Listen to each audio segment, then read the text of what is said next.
Iran যুক্তরাষ্ট্র সংঘাত, তৃতীয় বিশ্বযুদ্ধ কতটা কাছে? আন্তর্জাতিক জলসীমায় ইরানের যুদ্ধজাহাজে মার্কিন হামলার অভিযোগ ঘিরে উত্তপ্ত হয়ে উঠেছে বিশ্ব রাজনীতি।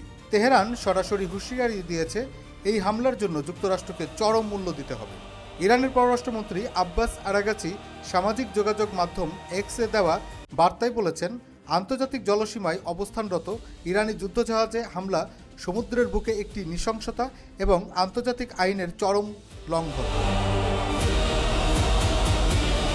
ইরানের দাবি অনুযায়ী দেশটির নিজস্ব প্রযুক্তিতে তৈরি যুদ্ধজাহাজ দেনা বিদেশ সফরে ছিল এবং সেখানে প্রায় 130 জন নাবিক অবস্থান করছিলেন। উপকূল থেকে প্রায় 2000 মাইল দূরে আন্তর্জাতিক জলসীমায় অবস্থানকালে কোনো সতর্কতা ছাড়া মার্কিন বাহিনী হামলা চালায় বলে অভিযোগ তেহরানের। এ ঘটনার পর মধ্যপ্রাচ্যে উত্তেজনার নতুন মাত্রা পেয়েছে। বিশ্লেষকদের মতে এটি কেবল একটি সামরিক সংঘর্ষ নয়, বরং বৃহত্তর ভূরাজনৈতিক সংঘাতের ইঙ্গিত হতে পারে। বিশেষজ্ঞরা বলছেন, যুক্তরাষ্ট্র ও ইরানের মধ্যে উত্তেজনা দীর্ঘদিনের। মধ্যপ্রাচ্যে প্রভাব বিস্তার, পারমাণবিক কর্মসূচি এবং আঞ্চলিক রাজনীতিতে আধিপত্যের প্রশ্নে দুই দেশের দ্বন্দ্ব বহু বছর ধরে চলমান। ইরানের সামরিক শক্তির অন্যতম কেন্দ্র IRGC ইতিমধ্যে যুক্তরাষ্ট্র ও তার মিত্রদের বিরুদ্ধে কঠোর প্রতিক্রিয়ার হুঁশিয়ারি দিয়েছেন।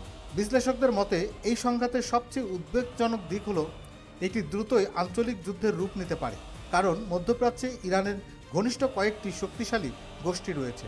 এর মধ্যে লেবাননের হিজবুল্লাহ এবং ইয়েমেনের হুতি উল্লেখযোগ্য। এই গোষ্ঠীগুলি যদি সক্রিয়ভাবে যুদ্ধে জড়িয়ে পড়ে তাহলে সংঘাত একাধিক ফ্রন্টে ছড়িয়ে পড়তে পারে।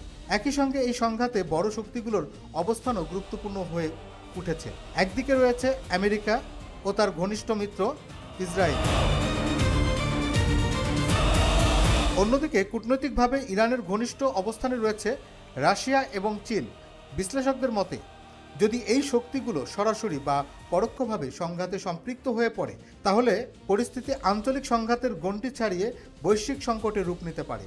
এই সংঘাতের আরেকটি বড় ঝুঁকি রয়েছে বিশ্ব অর্থনীতিতে, কারণ বিশ্বের সবচেয়ে বড় গুরুত্বপূর্ণ তেল পরিবহন পথগুলোর একটি হলো হরমুজ প্রণালী, মধ্যপ্রাচ্যে অবস্থিত।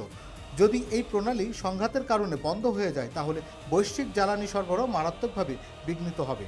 ফলে আন্তর্জাতিক বাজারে তেলের দাম হঠাৎ করেই বেড়ে যেতে পারে এবং বিশ্ব অর্থনীতি বড় ধরনের চাপের মুখে পড়তে পারে। বিশেষজ্ঞদের মতে এখনই সরাসরি তৃতীয় বিশ্বযুদ্ধ শুরু হওয়ার সম্ভাবনা কম হলেও পরিস্থিতি অত্যন্ত ঝুঁকিপূর্ণ। ভুল সিদ্ধান্ত, ভুল হিসাব কিংবা হঠাৎ বড় ধরনের সামরিক হামলা যে কোনো মুহূর্তে এই সংঘাতকে আরও ভয়াবহ রূপ দিতে পারে। তাই এখন পুরো বিশ্বের নজর কূটনৈতিক প্রচেষ্টার দিকে, কারণ মধ্যপ্রাচ্যের এই সংঘাত যদি নিয়ন্ত্রণের বাইরে চলে যায় তাহলে তার প্রভাব শুধু এই অঞ্চলে না, ছড়িয়ে পড়তে পারে পুরো বিশ্ব জুড়ে। Desk report, infinity Bangla.